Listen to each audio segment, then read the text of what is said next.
You're listening to Oppositional Forces. Bad guys for good reasons. All right, everybody. Happy Halloween. I'm going to date this episode. It is October 31st. And today we're going to celebrate a little bit with, we got some scotch in the room. We're kind of celebrating because officially we are live with Patreon. So I'm going to plug all that stuff here to you in a moment. But first, let's talk about night work. Moon's out, goons out. It is Halloween and the werewolves are everywhere. So, Mr. Frost, the last Jotun of the Frozen North, please say hi to everybody.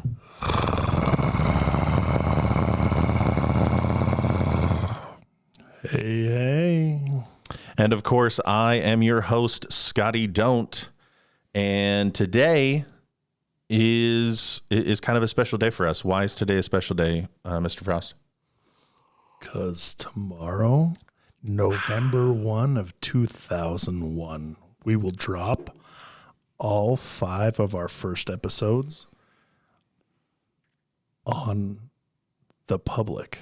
On the public. On the public, yes. So the way this works is we've created a few episodes and you've listened to those.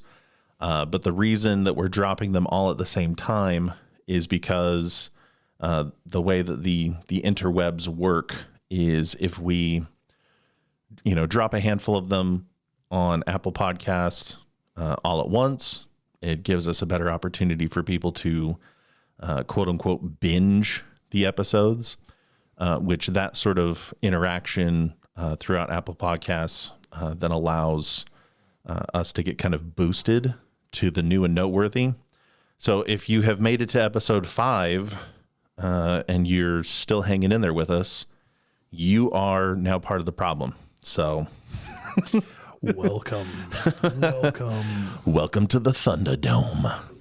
So Halloween, let's take a moment here and kind of educate the masses. Halloween is not the spooktacular spook fest, fun-filled candy extravaganza that kids think it is. Why is that, Mr. Frost?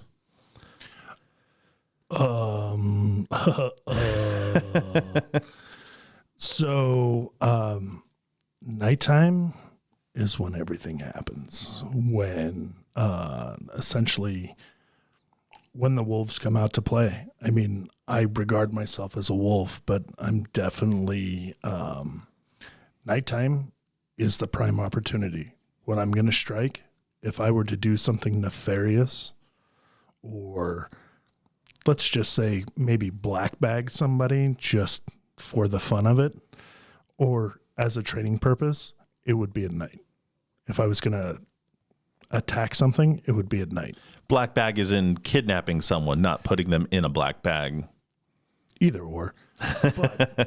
But at the same time, it's one of those things that's the prime opportunity because especially later at night, we tend to let our guard down a little bit more. We, we're tired from the day, and we kind of have this fake self thought of like, well, I'm at home. I'm in my bed. I'm in the security of my space. Nobody else is going to be out doing the same thing. Right. So that's the mentality that I think a lot of people have, and it creates that false sense of security. Yeah, the phrase that we used to use in the Marine Corps, like we haven't mentioned that 1,000 times. Oh, by the way, we were in the Marine Corps. Yeah. Hey, I don't know if you know this, but I was in the Marine Corps for 8 years, so I'm the cool guy. Well, I don't know if I was, I can't consider myself a cool guy, but I know a lot of cool guys. And Well, I just mean in general sense of, Right. I'm cool because I was in the Marine Corps, and look at me because I'm special. You were cool because you had a cool job. Okay. Yeah, And but this I'm is not a coming cool from guy. the Pogue that likes to pat himself on the back and be like, I'm a radio operator grunt. I'm a battery operated grunt, guys. So the phrase that we used to use in the Marine Corps was complacency kills. Why does complacency kill, Mr. Frost? So I'm notorious for this. It goes back to situational awareness. Ultimately, you can tie that into, like I said earlier, about that false sense of security of like, oh, I'm in my home, or I'm, my door's locked. My mentality, even those memes that you see of, those of you who get motivated by the motivational or kind of the more graphic meme of that door's locked for your safety, not mine. Right. So I have a lock on my door to keep you out for your safety, because I'm that guy that will be running around probably naked with an axe in my hand, not a gun, but an axe. And a smile on your face. Yeah, wearing a Viking helmet and chanting something in Elvish or something like that, or Klingon or something like that. Excited and blasting "Let the Bodies Hit the Floor" in my head. Right. Yeah, you definitely strike me as one of those that would have like the Claymore Roomba. Mm-hmm. Thank you, David, for bringing that into my life. So complacency kills, and it kills because you're familiar with your home. That's your home. It doesn't matter if you moved in 3 months ago or 10 years ago. Right. This is the place where you let your guard down, you take a big deep breath, you climb into bed, you turn on your Netflix show. Get rid of your TVs, by the way. Get rid of your TVs. Don't have a TV, at least in your bedroom. Your bedroom is for making love and sleeping. That's what your bedroom is for. I think my bedroom is more for ignoring my alarm clock and responsibilities. Okay. But that goes along with making love with your partner and sleeping. Right. That's what your bedroom and your bed is for. So you come home, it's been a long day, you strip off the dirty, filthy clothes, take a shower. What movie is it? Is it Psycho, where the main killer comes into the bathroom and pulls the curtain back and does the whole slasher thing? I think. Oh yeah, Norman Bates. Yeah, exactly. So you're home, you're comfortable. This is your surrounding, day in, day out for the comfort. Right. Your food's here, your bed's here, your TV's here, your dog's here, your kids are here. And so we walk in the front door, and we all have a tendency to just kind of shut down. Right. But that's what the wolves are expecting you to do. You walk in the door. Do you lock the door on your way in? I've got OCD, and I'm not talking about like, oh yeah, no, I get a little OCD when I'm cleaning. Like I have, It does. well, I do, but I have like no joke. VA like raises their eyebrows when they're looking, at my not dossier, but my medical record of like my documented OCD issues. And so I lock the door when I come in. I'm always armed. But even when I get home and I'm getting ready for bed, I disarm, I start my ritual, my routine. And this is when you are your most vulnerable, right? Right. Absolutely. Because this is, it's my time off. I want to let my hair down. I want to, tuck the kids in, read them stories, talk to my wife, hear about her day. I'm not really thinking, oh man, like just outside, there could be something going bump in my night. See that for me, that's, I get where you're coming from, but I have that paranoia. I am that guy that's like, I don't lock my door like people do excessively. Like it kind of drives me nuts. And it's partly it's because I'm a smoker and I'm in and out constantly. I don't smoke in the house because, well, that's gross. Anyways, I shouldn't be a smoker. Don't pick up that nasty habit. Anyways. Thanks, Marine Corps. Right. And trauma. But I will say this, that I am such a light sleeper because of that. I mean, even when I was staying with you, when I moved down here to southern Utah, we had those neighbors that were like, always partying and all of that stuff. Guy jumps over the wall, and literally, had I not seen him jump over the wall and been in another situation, that's how you get shot. Right. Like straight up or attacked from me. I will slit your throat without even thinking about it, and then realize, oh, he's drunk and he was just jumping over because he couldn't be like a normal person and go out the front door of their own home. Yeah, the guest of the party got locked out of the back door and decided he was going to jump into my backyard so he could scale my fence and then re-enter the party through the front door. Little did he know, the Wolf of Odin was outside having a cigarette and was about ready to put 2 to the chest and 1 to the head. Right. And because he was moving so quickly and I didn't know where he came from, that, I mean, there was access to that house, your house, that it was like, oh, I went into straight attack mode. Like literally was unholstering my weapon. And it was one of those things that I really had to catch myself and be like, oh, okay. That's kind of a familiar face because I've seen them outside. Oh, yeah. He's not running. He's just trying to hurry and get out of the yard without being caught. Right. So I'm not trying to teach or preach, rather, paranoia, right? We don't want to be at that elevated, level 4 all the time. Right, because that's straight up stressful. There's no sense of that. But well, it'll burn you out. Right. But that's where situational awareness comes into play.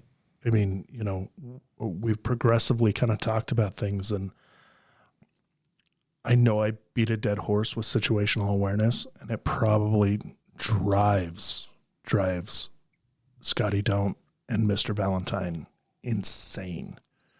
But that is your first line of defense. I mean, seriously, you can't do anything else if you don't know what's going on. You have to have an understanding of, once again, your baseline. Right. What does your backyard, what does your front yard look like at night? What's the normal activities? I mean, like we were talking about, the neighbors were regular partiers. Right. It was a young crowd. Right. And so thankfully, you had, just that little extra bit of information to work with, that you were able to put those pieces together right. and not, plug some dude on the side of my house right. while he's scaling the fence to leave. But ultimately, the point I'm trying to drive home is that nighttime is that unknown space. I grew up in a Mormon household, and one of the more cautionary tales my parents used to tell me as I was growing up is that nothing good happens after midnight. And they're not entirely wrong. Now they were coming from more of like a spiritual sense, stay home, don't go sneaking out, don't stay at parties too late, because nothing good happens after midnight. But the world is not a safe place in the darkness. You are not where you think you are when the sun goes down. After 11 o'clock midnight, the people who are still up and moving around, sure, it's people getting off a shift, they're headed home. There's people leaving the bar from hanging out with friends. But this is the prime time when the wolves come out to play. Right. That cover of darkness is their cloak in order to operate without being seen. Right. Or at least be able to observe, to be very honest with you. Like, in investigation, you know this better than I do, most definitely. But, you have more of an investigations background than I do. But from my standpoint and some of the things that I have been involved with, between the military and everything else, that's how you gather intel. I'm able to see, the neighbor leaves at 11:30 every night, but I know he works a day shift. Where's he going? You know what I mean? I have a good idea that guaranteed he's going to be exposed every day at 11:30 at night. Maybe he's going to the gym, but I'm still able to see that there's a pattern there. So I can observe that. And if I wanted to do something, I know that, some people have bedtimes. Right. And chronic, like clockwork, lights go out, porch light comes on, house goes dark. Right. And, I know that time every day, that's where I can start working up my plan, or I can start making a judgment call of when I'm going to start striking. Well, we've talked about before about that predictability. And when you have a habit of going to bed at 10, Mr. Valentine, for a good reason, I'm not going to. Sure, you've got to be well rested. Yeah. But when somebody can set their watch by the time that the front porch light goes out, like, that's a problem. It creates a target, a visible target for someone to be able to identify something about you that leads them, to a better place of understanding of who you are, what you do, and where you're most vulnerable. So when I say moon's out, goons out, what I'm talking about is when the sun goes down and you're coming off of, shift, or, you're finished with your day, whatever your day is comprised of. This is when you should be taking extra effort to secure yourself, secure your personal belongings, to make sure that the exterior of your home, your office, everything is well lit, that you have some sort of video recording equipment, especially something that goes to a cloud or records off-site, so that it's not destructible if somebody was to make entry into your home. One of the things I like the most is those power timers that you can put on your lights and your TV and everything nowadays. Right. I mean, they used to have like a really old school like dial, right, that you could plug into the wall. But nowadays everything's like built into like Google Home and Vivint and all these different things. And you can set timers for lights and coffee makers and your TV and all these different things that says, hey, at 2:00 in the morning, I want you to turn my kitchen light on. Leave it on for 10 minutes. Turn it back off. Hey, I'm going to leave, and I'm going to have a discussion with my neighbors and let them know, hey, if it bothers you, if there's light that comes in, I'm not using like giant floodlights and things like that. But the exterior of my home is going to be well lit. Right. I like leaving the lights on outside because that gives, at the very least, a buffer zone of exposure for me against anybody who's approaching my house. I hear something going on. I can look out a window or out the front door, whatever the case may be, and I can see 360 around my house about, at least generally speaking, it's bright enough to tell me what's going on in my front yard, my backyard, and anything, running along the sides. Right. And you can kind of, if you're using the camera system or whatever kind of surveillance situation that you have, because it's so cheap and so sophisticated now, you can just pick up your phone, to be honest with you, and play back the last 3 minutes and be able to see, was that somebody standing at my door or by my door or something like that? Raccoon going through my trash can. Yeah. Was it a cat?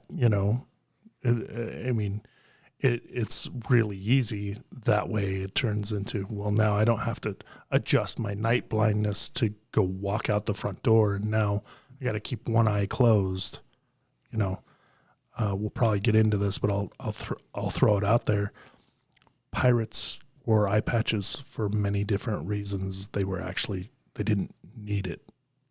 Right. They weren't all running around missing one eye from swashbuckling. Right. It was to keep night blindness from going outside into the inner quarter or whatever.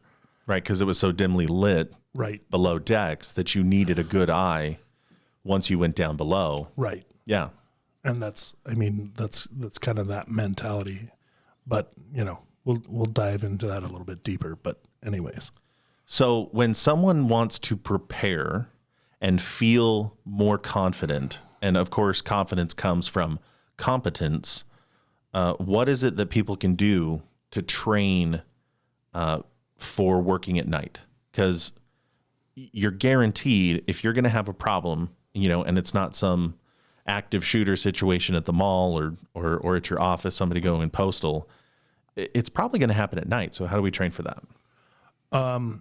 So I know some of you like the MVG stuff. I know night vision. Some of that stuff I'm too poor to own that kind of thing. Mr. Valentine, because he has to go to bed at 10 o'clock at night because he has a good job, and well, he's probably just better with money than I am. Anyways, let's just be honest with that. However, training with those tools and without them, being able to, because you may not be able to get to that gear, maybe you've been training somewhere else at night with your night vision and it's still in your gear bag that's, tucked away in the gear bin in your car or in your truck or something like that. And you would have to go out to the garage or whatever. Being able to operate at night with just your eyes and maybe a flashlight, and understanding how to use the flashlight properly so that you're not giving yourself away. Running around with a light on the end of your pistol is pretty much, I'll start aiming at the light, because most people don't shoot from the hip. It's extended out from their center line of their body. So if I aim for the light, chances are I'm going to hit something. And it's probably going to be pretty vital, to be honest with you. Right. There's a couple of really good places that I go to develop a greater understanding of training at night. I follow a guy on Instagram and on Facebook, Knockout Lights, and he does a lot of very technical, tactical work, with firearms, obviously. And he does a lot at night because he's a firm believer that if it's going to happen, if it's coming, it's likely coming from a place of darkness. And so you have to be able to have the experience and have that confidence, that competence working at night, so that you can better identify, is that the coat hanging on the wall, or is that the bad guy coming through the front door? Right. And you don't want to put a hole through the coat. You want to put a hole through the bad guy. Right. And you want to make sure that it's a bad guy to begin with. Right. I give keys, to half of my extended family, and oftentimes they forget the cardinal rule. Let me know you're coming over. And so I'll start hearing the front door, and the dogs, start alerting, and I'm immediately reaching for something like, okay, what's going on? It's happening, everybody. And then like a sister-in-law walks through the front door with food, and I'm like, oh, okay, all right, let's dial it back. Or it's me, because I don't ever call ahead, but usually it's because I'm being summoned hours before, and I just show up when you feel it's appropriate. Right. Well, yeah, I mean, you don't want to be predictable. Right. That's part of your charm. And probably really annoying too. So it's great to reach out for gear, especially in a tactical environment when you're doing legitimate work, to have NVGs, to maybe have FLIR, things of that nature, law enforcement, military, even the fire department. They use that kind of stuff all the time. Search and rescue. Everybody's got something. Shout out to the first responders. Yeah. And, but for at home, maybe that's not your bag. Maybe, financially you can't reach into your pocket for $8,000, $12,000, worth of, night vision technology, which I certainly don't. That's low end. Just so you all are aware. Like, I don't know if you price that out, but $8,000 is where you start actually maybe getting something decent. Right. But I mean, that's where my advocacy for camera systems comes into play. I have a physical security background, as do you. Right. And so both of us are keenly aware of how effective and how cheap you can get infrared cameras nowadays. Oh, yeah, easily. I mean, even if you wanted to build your own, I mean, we won't get into the spy side of things, but I mean, you can buy simple things off of Amazon, like a plug-in. A plug-in looks like a phone charger, to be honest with you. Right. That I actually have one in my vehicle that plugs into the cigarette lighter, that it's always on. It barely drains my battery. And you climb into the cab of my truck, I'm going to see you. In that case, I actually kind of want to apologize for the behavior. No. I didn't know I was being videotaped. Right, that's my space. So that's something that you can easily pick up. I mean, it doesn't matter if you've got a Ring device or a Vivint home automation system. They've got stuff with, a bunch of the other big names, I'm sure Brinks and some of these other groups. The technology's gotten cheaper and cheaper and cheaper. I think that it's very viable to have something like that, especially if you have little kids. Even if you're a stay-at-home mom, things being delivered to the house or something like that. That way, when you have kids and they're little and they start being able to open doors and things like that, at least you get a good chance of like, oh, my camera just signaled me that there's somebody at the door. Right. And I don't hear pitter patter of feet. I don't hear screaming or the little singing that my toddler usually has going on. Right. Oh shit, maybe I better go check the door and make sure it's not open. Well, and there's a lot of systems nowadays that will alert you, when any one of the devices that you put in your home is tripped. Right. So if you open the front door, it'll say, front door open. Yeah. And you're like, oh, hang on a second. Let me go check out, is the kid walking out the front door or is somebody coming in the front door? Right.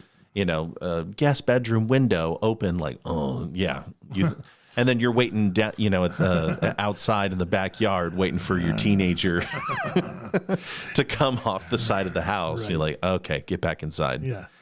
But it works both ways. Right. It's not just, something that's informative for your everyday activities, but it's the thing that's going to let you know there's something nefarious going on, because as much as we all want to think we are safe, at any given moment, you could be one of, what is the FBI statistic from last year? I think it's 3 million individuals who have defended themselves with a firearm. Now, that's not shootings.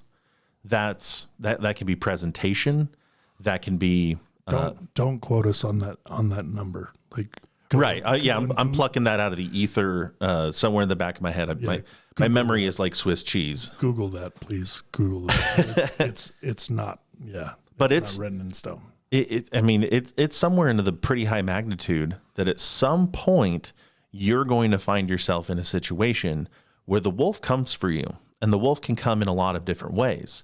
It's not just somebody who's been casing your joint. They want what you have, and you're not willing to give it to them. It could be road rage. Right. It could be You ended up on, in the wrong neighborhood, and now all of a sudden nobody was looking for you, but now you have found the problem. And now you are, I don't like the word victim, but you are definitely the prey. Most definitely. You become the prey very, very quickly and very easily. Well, at the very least, you're now the target. Right. Prey, that's a great word for it, because, a bunny in a cage is a pet. Right. A bunny in the middle of an open field is the prey. Right. You got to know, what your surroundings are. Right. You might be the big dog at your house, but you go out into the wilderness and now, you're a mid-sized dog amongst wolves, right? Real wolves, that'll tear you from limb to limb. Yeah. In your house, you're the apex predator, and suddenly you have become a predator, maybe out in the middle of nowhere, but you are definitely not the apex. Yeah. Star Wars quote for you. There's always a bigger fish. Right. I used to walk around with a mentality, especially right out of boot camp. I am the baddest mofo in the world. I've got a tan belt in Marine Corps martial arts. Yeah. And I know how to use it. Right. Or I learned, like me, the old school of one back, two back. I'm a boxer. One back, two back. And then if you're not a brawler, you get your ass kicked. Right. So there needs to be a box somewhere in your head that is labeled night work. You need to have an understanding of not only your work, your trip home, the bar that you go to, your home, but your regular activities, have to be dialed in. You have to have an understanding of your baseline, but also you can find yourself in awkward situations all the time. My phone will ring at 11 o'clock at night, and I've got, a sister-in-law somewhere or a brother-in-law who says, hey, my car broke down, or I can't get the tank latch on my car to open and I'm running on fumes. Right. And now all of a sudden, I'm headed out into, who knows where, to go find them, pick them up, render assistance. For them, they are now suddenly finding themselves in an austere environment. Exactly. They don't have what they need when they need it, and they can very quickly become prey. Somebody's on their way home from work. They see a situation of opportunity, and they are liable to take it. Now, for the women listeners, those that are of the feminine, I will say this. We don't like using the word victim. Okay. Right. But physiology is what physiology is. And oftentimes you may not be the biggest person in the room. You might train, you might, roll in jujitsu, you might be a world-class kickboxer. But when a Mr. Frost walks into a room who is, what are you, 6'8"? 6'7". Oh, okay. When you're slouching. Right. 6'7", with almost a 3.5 foot, reach, almost a 4 foot reach. Right. You're in a situation that there's only two things that are going to help you out, and that's assistance and the great equalizer, a firearm or a knife. Or a knife. Yeah, if you know how to wield it. Right, and that is definitely something, just like firearms, requires a lot of training. This is not something that you pick up in your kitchen and say, I am now a stone cold killer because I've got a kitchen knife in my hand. Well, I mean, knife work, even if you're trained, it's still, the mentality of it's not who it's more who lives long enough to ride in the ambulance. It's not necessarily I'm gonna survive this. If you're in a real knife fight, 9 times out of 10, you're just, it's who dies first, but ultimately it's who dies in the ambulance one. There's a saying amongst the tribe in Sayat Kali. Shout out to Tom Kyer, Tuhan Tom, that the first rule of a knife fight is that everybody gets cut. Right. Everybody. And wet work, which is what you would refer to, which is the term, I guess, when you are fighting with knives. It's not a clever term to describe some sort of, glorious situation that you find yourself in. It's called wet work because it's wet. Right. Slippery and wet. And I don't know how much we want to get into it, how graphic we want to be. But in a situation where everyone gets cut, we're talking about a situation, life or death situation that is incredibly messy and incredibly traumatic. Right. And it's still something you want to avoid like the plague. Absolutely. But you need to train. Right. So my daughter came to me yesterday. We were at a Halloween party, and she says, "Hey, my friend just gifted me, this folding knife. What are the rules?" And I said, "Oh, well, okay. Well, you've got yourself a new tool for your tool belt. I'm going to get you a training blade, and you're going to learn how to work with the training blade first before you ever carry that on your person." And that, for those of you who don't know this, a lot of manufacturers now with tactical blades or fighting knives or whatever, or, those knives made for essentially that kind of work, 9 times out of 10 are now being made with training blades. And they usually come in pairs. And that's a beautiful thing. Like, I like the karambit. I have a bunch. If I buy a karambit and I spend the money on a good karambit, I'm going to buy the trainer with it, because then I can flip it around. I can do whatever, because a good karambit is super sharp, because I have some scars that probably required stitches, because I'm not very smart, flipping it around, thinking it was safety first, thinking it was the trainer. And yeah. The I don't know if it's because, maybe it is because you've got so many felony convictions in this world that you see a lot more hostility with knives. Maybe it's because they're more accessible, sometimes easier to conceal, or at least to pass through, certain areas, in the incognito. But a lot of what you're going to deal with are people armed with knives, right, in a dangerous situation. Well, I'm not trying to cut you off, but I mean, in my homelessness part of my life, I mean, we all interact with each other. 9 times out of 10, you're not going to find a homeless guy with a gun. You're not even going to find a homeless guy with a knife. But you are going to find a homeless guy with a screwdriver.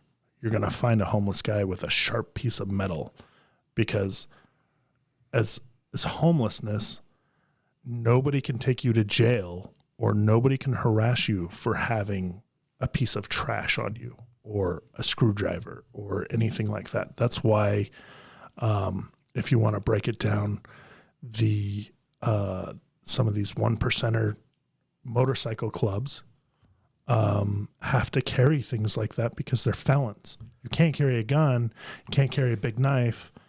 Well, I can carry tools. I can carry a ball-peen hammer in my bike bag. The Hells Angels, right. Ball-peen hammers all around. Well, it's not even the Hells Angels. We can use them as an example, most definitely. Respect to those guys. I don't have any beef with anybody. I don't represent any kind of club or anything like that. But I'm familiar with many different clubs, and it's just, you got the Mongols, you got all sorts of 1%ers out there. And, some of them carry things and they're felons. You know what I mean? That 1% life, you're a felon and maybe you don't care about it, but it's easier to carry a bunch of tools in your saddlebag. Certainly easier to explain. Right. Why do you have this? Well, they're tools. You know, what are you going to, what's a cop going to say? Well, why do you have a screwdriver and a ratchet set in your bag? Oh, I might break down. Right. I'm an alcoholic. I carry an ice pick everywhere I go. Right. Yeah, I'm thinking of like the Shawshank Redemption right now with the little rock hammer. Right. And it's funny because, in that particular book, later adapted to a movie, they joke about how when you see it, you'll realize, that it's not that big of a deal. It's definitely a big deal in the right hands. Oh yeah, most definitely. I mean, I joke about it. Me and Mr. Valentine joke about a lot of things that maybe are not so funny to others, but I'll tell you this. I'm more dangerous with a bag of marbles, 10 feet of chain, and a can of gasoline and a lighter than I am far by a firearm or a knife. I can do more stuff with that stuff than I can with a firearm or a knife. Well, and you can take it almost anywhere, right? Which is what we're talking about. And so when you think you're in a space that has been combed over by security, by law enforcement, something like that, I guarantee you I can think of 10 things right now that I could get through. I might raise a couple of eyebrows, but I can certainly get it through security and be carrying something that could do a lot of damage to a lot of people. I don't need a box cutter. Right. I don't need a folding knife or a hidden ceramic blade in my, right. I see some of those things like, this is the hardest plastic you can buy, passes the metal detector, the pseudo blade fits inside the hairbrush just right. So it doesn't look, awkward in a security X-ray scan or anything like that. You don't have to have that level of sophistication. Right. You need a tube sock with $40 in quarters stuffed into one end and tied off, or a padlock. Or a couple of padlocks. Bar of soap, to be very honest with you. If you exactly. Really, legitimate prison weapons of opportunity, and shout out to Kevin Reeve of On Point Tactical. He talks about how, $40 in quarters in a tube sock, and somebody raises an eyebrow and says, I don't know if you're allowed to have this. Oh, I'm not allowed to have tube socks and U.S. currency on my person? Right. Good point. I have to do laundry at some point. Right. I'm traveling and, I just collect quarters. Exactly. I'm a little weird. I collect quarters, or I'm going to stay over here, or, back in the day. Shout out to Jocko. Right. I totally lost thought because I pictured Jocko saying that. The world is a place full of people that use their brain for either good, bad, or some sort of neutral purpose. Right.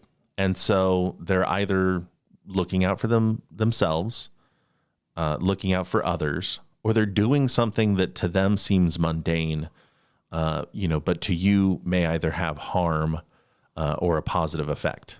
Right. And so when we're talking about especially the night, and not just, your full moon nights, not just All Hallows Eve or Dia de los Muertos, Day of the Dead, if you don't know what that is.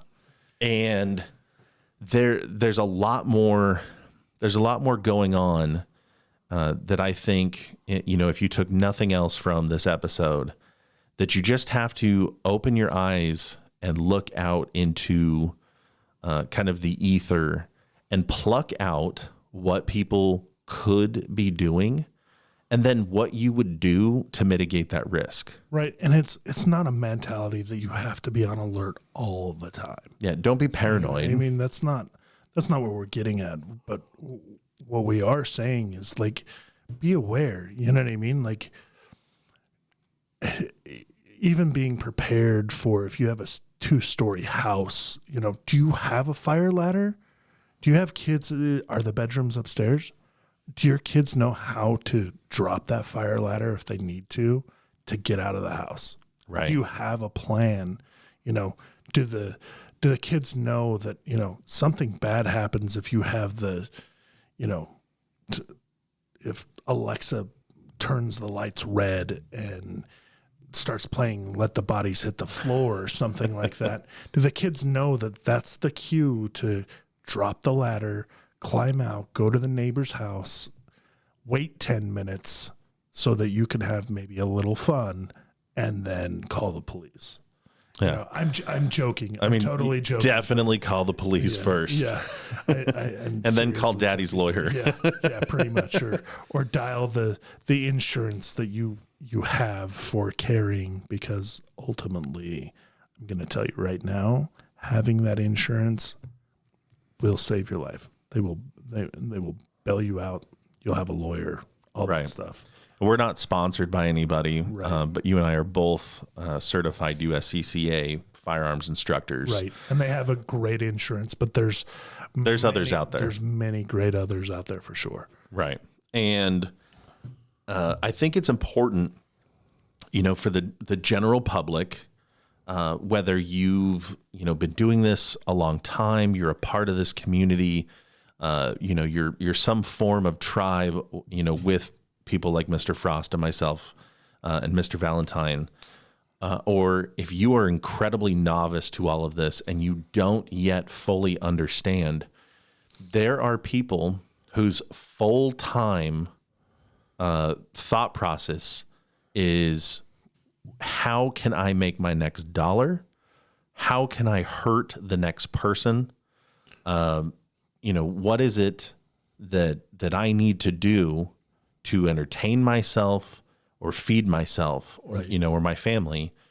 And when you start looking at the world, you know, through that prism of there's wolves in, you know, in the tree line, then you start to think, okay, I need to park over here because this is where, when the lights kick on as I'm coming out of work, I'll be under a light. I need to, you know, install this kind of system on my house because I really should know what's going on at the front door before I open it. And especially, you know, for my wife or my kids, the babysitter, whatever it is, they should be able to know what's going on before they're responding to it.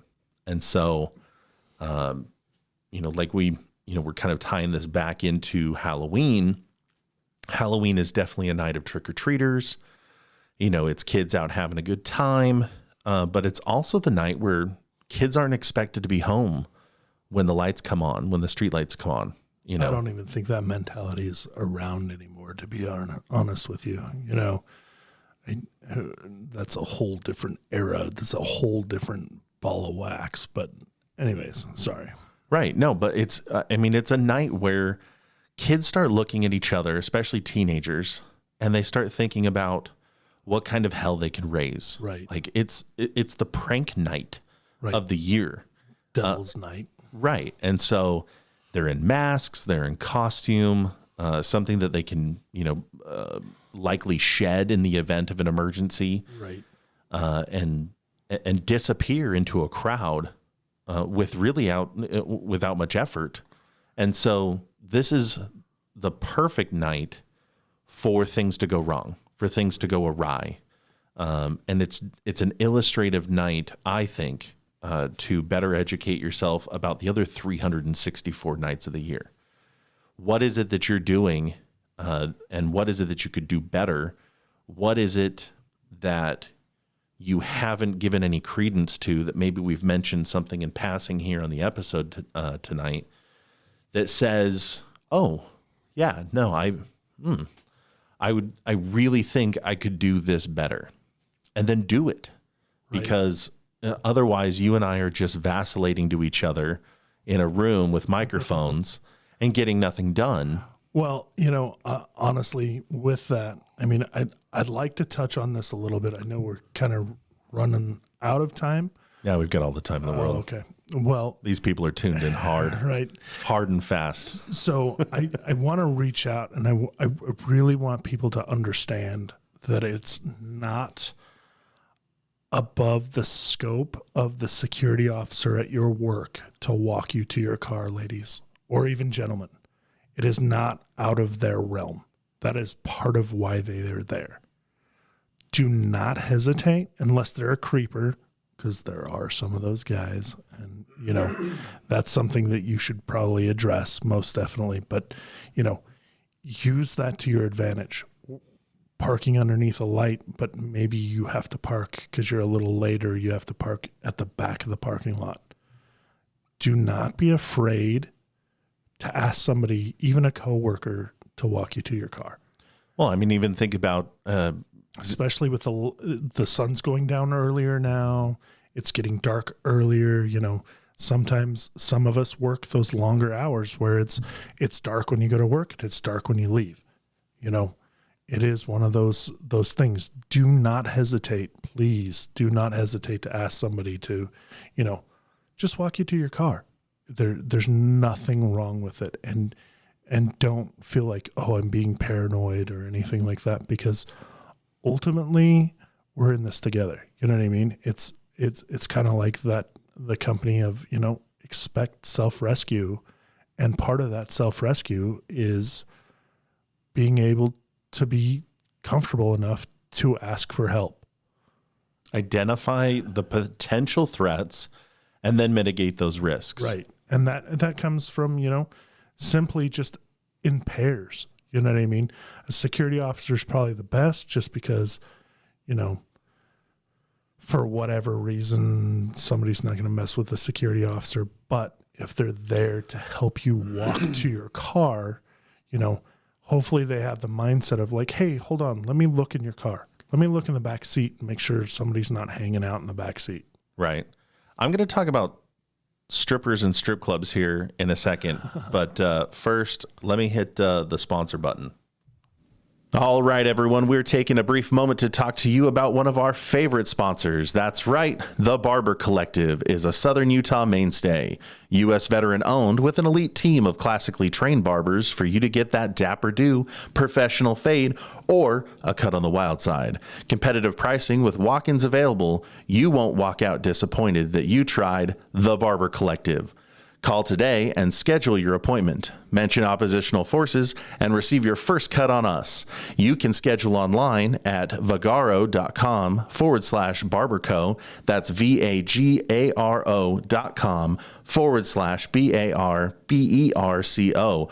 Or call them at 435-922-8454. That's 435-922-8454.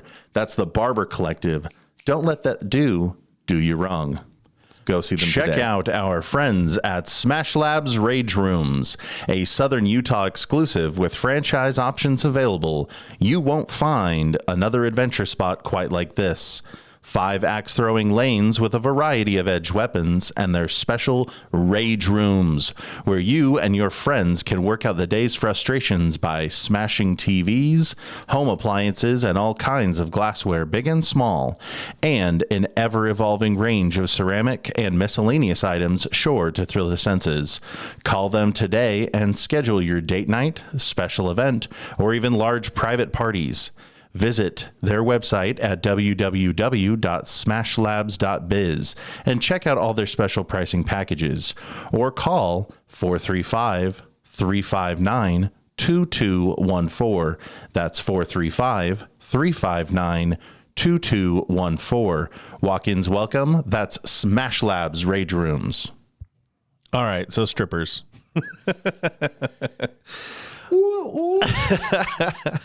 So, one of the things that should be very telling to the layman to physical security is that in an industry where you have a lot going on all the time, what is it that they do to mitigate risk? And Mr. Frost, I think you have some background Maybe. in some of this. When you're working at a strip club, what is it that every dancer does on her way out the door? One, usually she tips out her security and has an escort, no matter what. That is usually a club policy. Well, for most of the clubs that I've worked at or I have managed, that is the number one thing. I don't even care if they're boyfriend, husband, significant other, buddy, whatever, their girlfriend or a group of them. Security will walk them to the car, to the Uber, to the bus, whatever it is, they will have somebody with them. Always, as far as leaving the club, not to their residence or wherever they're going, but at least out of the property and off the property. So the reason I brought this up and am kind of putting you on the spot about it is because that is an environment where a dancer, a performer, actress, whatever she wants to call herself, has been putting on a show all evening, right, for anybody with money. It's a job. Or without money. Right. It's a job. Buying water. And Coke. don't get too frustrated about it. I'm sorry they didn't tip you out big enough. I made a lot of money during that time of my life. No, and there's a lot of money to be made. And oftentimes when somebody has had a few drinks in them and they've spent a lot of money that night, they convince themselves that they are entitled to the attention they think they paid for. Or owed, right? That they've developed some sort of, extra business relationship with these people, meaning they're no longer a client and this is a performer providing a service, that now they have some sort of like inside baseball, understanding of who they are or what they're about, and that they have a legitimate relationship out of the club. Right. So the reason I bring this up is because it's kind of a petri dish for creating problematic situations. You have alcohol, you have sex, not sex, but the sexual tension, hormones, pheromones. Let's be honest.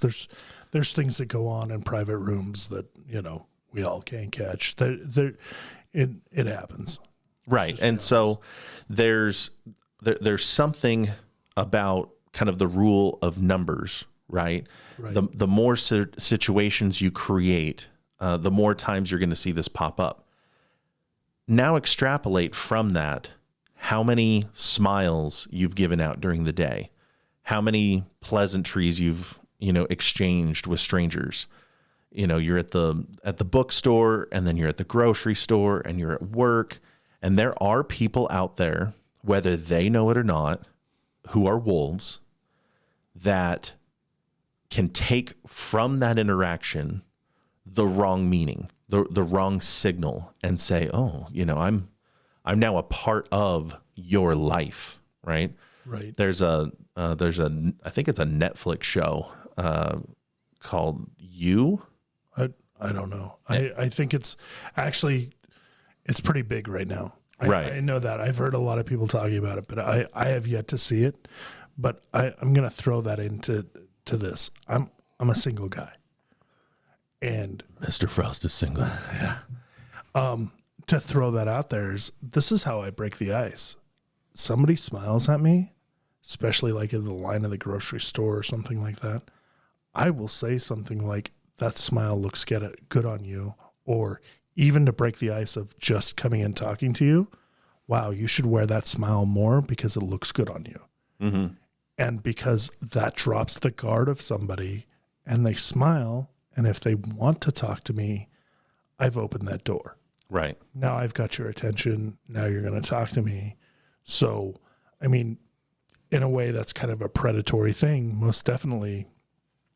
But I know that that works because I'm not focusing on, you know, for women, boobs, clothes, how short your dress is. I have pointed out something that you have that isn't an accessory that will objectify you. Right. Now I've taken your guard away. Mm-hmm. And then I can move on to those eyes look spectacular or something like that. Not that I use that all the time. Sure. But I mean, that's kind of It'd work on me though. Right. But it's one of those things that's kind of the MPL type of stuff of like, people love to talk about themselves. They love to talk about themselves. Oh, absolutely.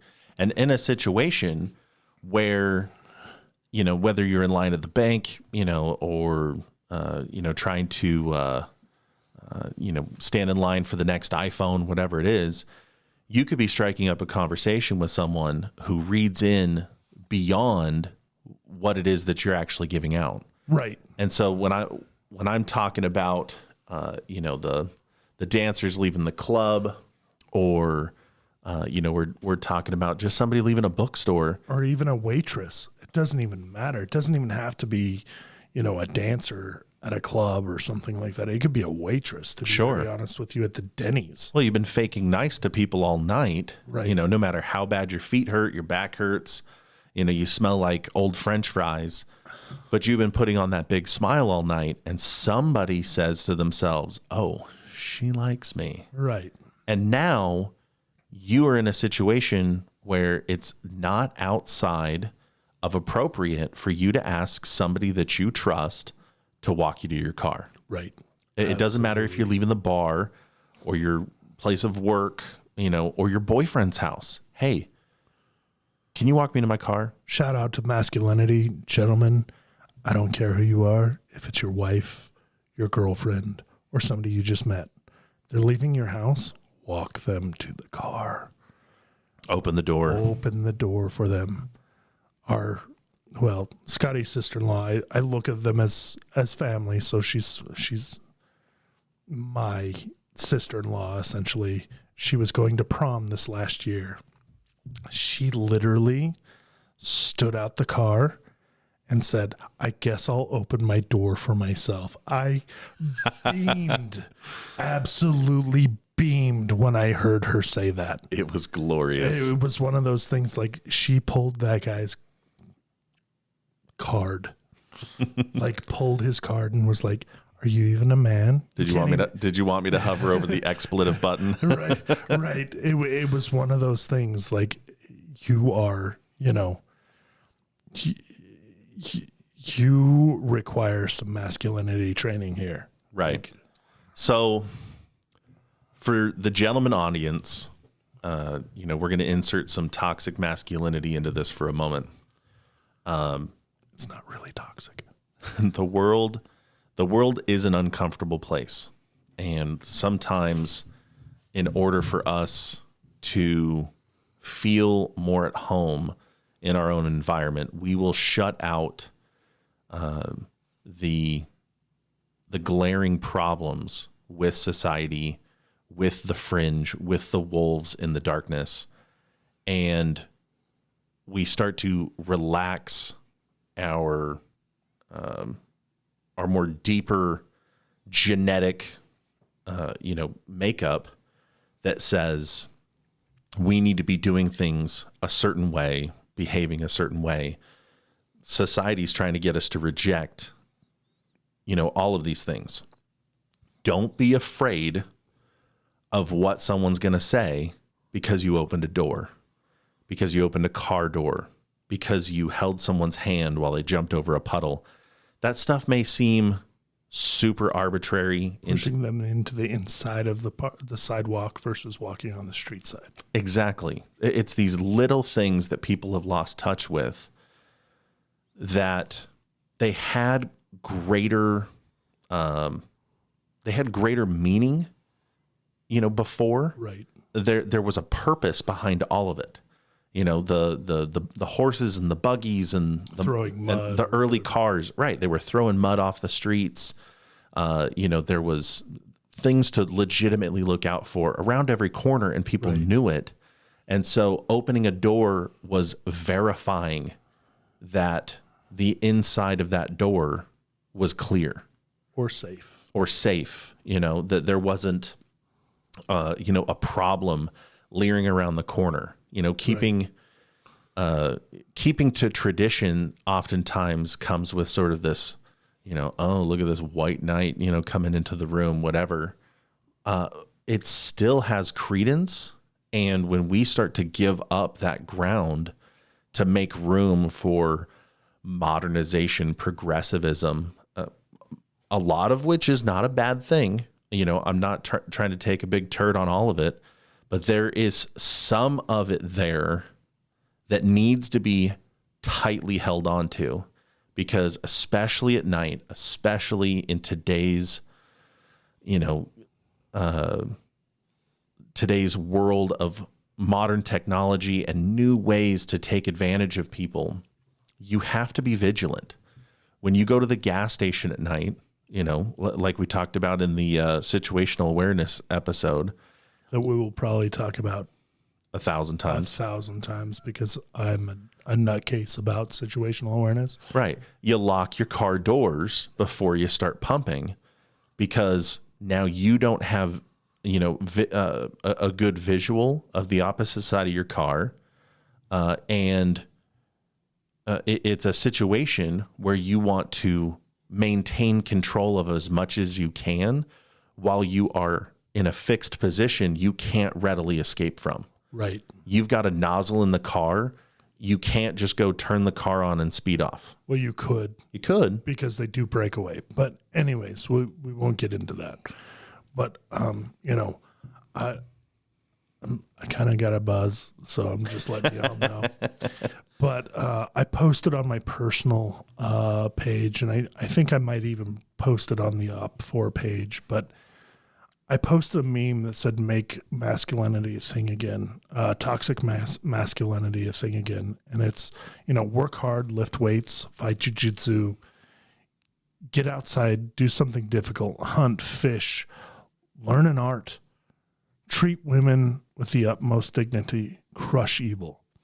Now, defining all of those things, I'm not saying you have to be, to be a man, you have to do all of those things. Please don't think that, hunting and fishing isn't for everybody. I don't hunt anymore. It's not my thing. One, I don't have to provide for a family anymore.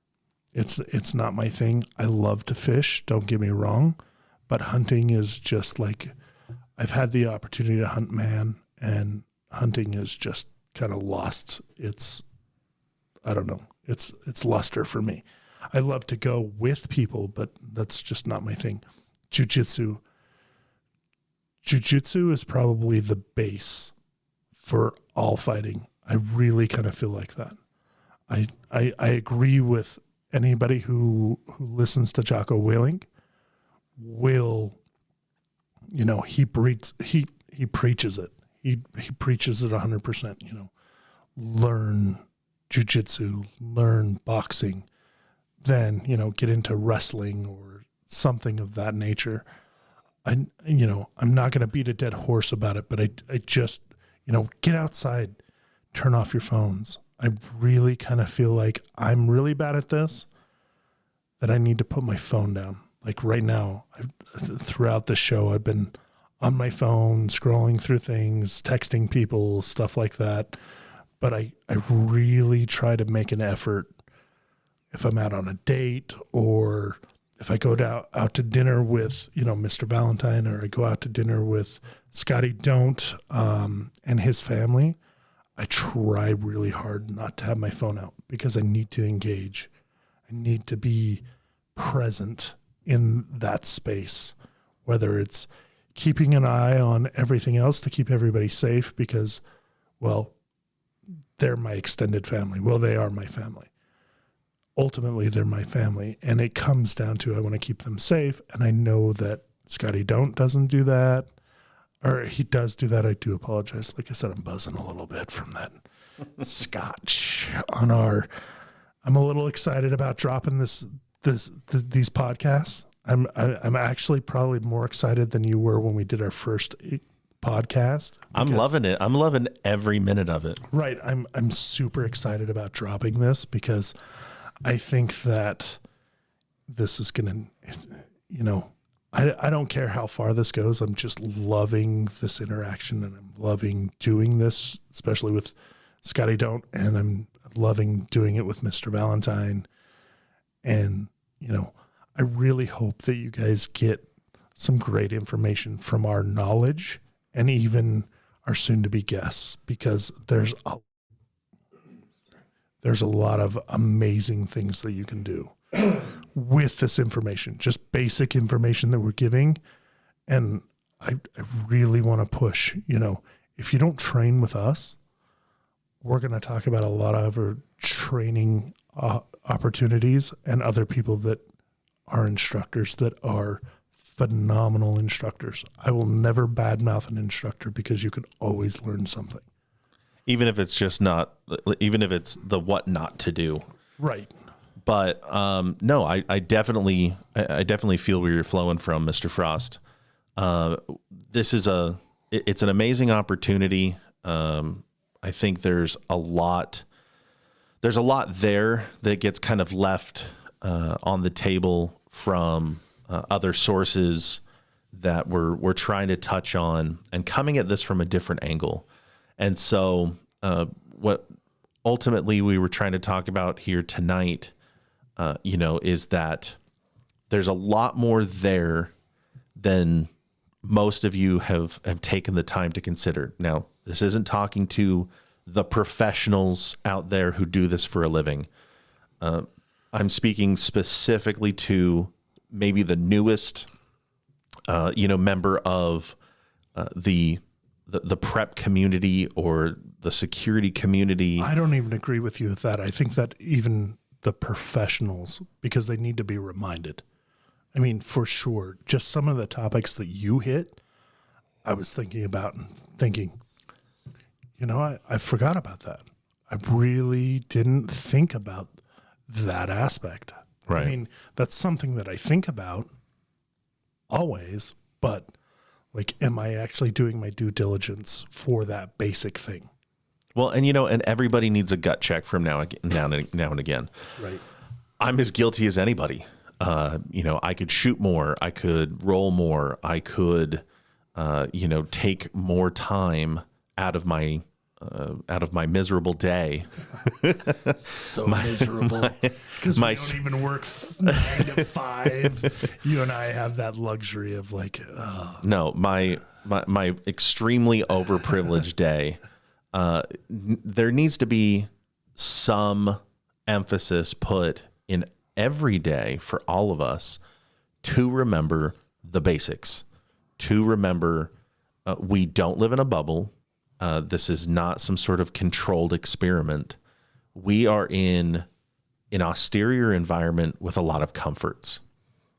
We have phones and internet, flushing toilets, firearms, lighters that create fire at will. There's always something there to quietly whisper to us that the world is a organized, peaceful, loving environment. Right. You're one Netflix episode away from just understanding the universe. It's not true. Well, here's the thing, especially here in the U.S., and those who are listening here in the U.S., any of you who know who Andy Frisilla is, shout out to Andy Frisilla. He's a badass dude. Anybody who knows what the 75 hard is and performance one and or form one, all of that stuff. he has a podcast where he is legitimately saying, like, we do not have problems. Like, we don't. We do not have third world problems. Like, ultimately, yeah, we may have it hard, but we don't have problems. Right. You have a roof over your head. You know, you have a TV to watch. Running water. You have running water, a toilet that freaking flushes. Mm-hmm. Like, okay, is life really that hard? Sure. I mean, I understand that, you know, maybe you have a cancer or something like that. You know, that's a problem. But to be honest with you, you know, you don't have money, go find a job. You're not working, especially right now. There are more jobs open than there are people working, to be very honest with you. And I think that when I hear somebody say, oh, I don't have any money, well, why not? It's because you choose not to work. Or you're not getting promoted at work. Cool. Go get a skill that's going to get you promoted. You know, I take a lot of that from like listening to Jocko.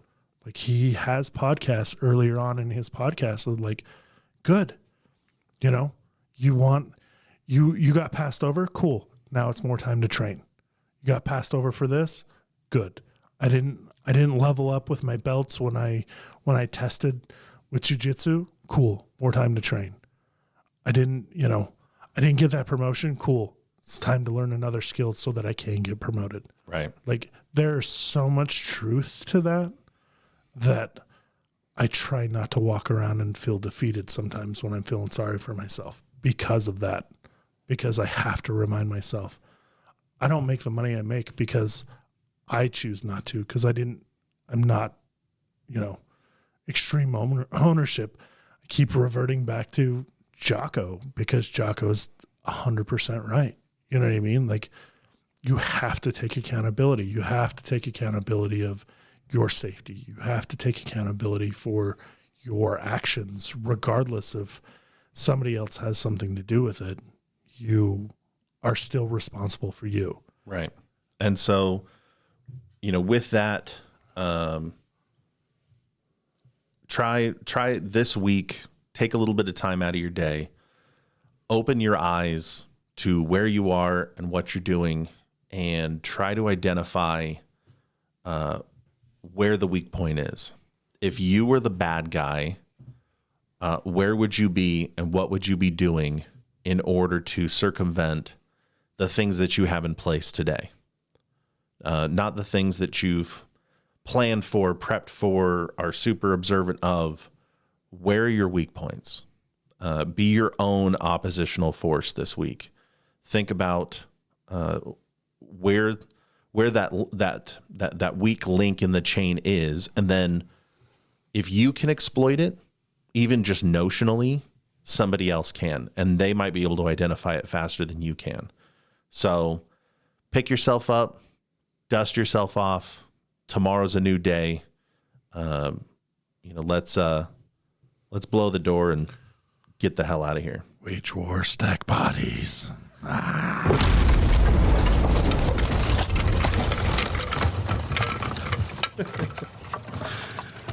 All right, everybody. Well, thanks so much for joining with us. We are Oppositional Forces, Op4, bad guys for good reasons. Just a couple of plugs really quick. I want to make sure that everybody understands this would not be possible without our executive producer, Thomas Larson. Big shout out to Tom. Thank you for everything that you do for us and how you've been helping get us up off the ground. And you are amazing. And producing this podcast. We've got a Patreon now, Oppositional Forces on Patreon. Go to our website, www.badguyforhire.com. And you can find us on Instagram, Facebook. And if you're feeling a little... if you're feeling dangerous, you might even be able to find Mr. Frost on on TikTok. Yeah. Well, Mr. Frost 1776. Anyways, but that's super thirsty. So understand 18 plus. 18 plus. We'll put that there. But anyways, yeah, I super appreciate all of you listening now. I think that it's awesome. I hope that you get as much out of this as we get out of sharing with you. All right. Thanks, everybody. Thank you for listening to Oppositional Forces, Wage War, and Stack Bodies.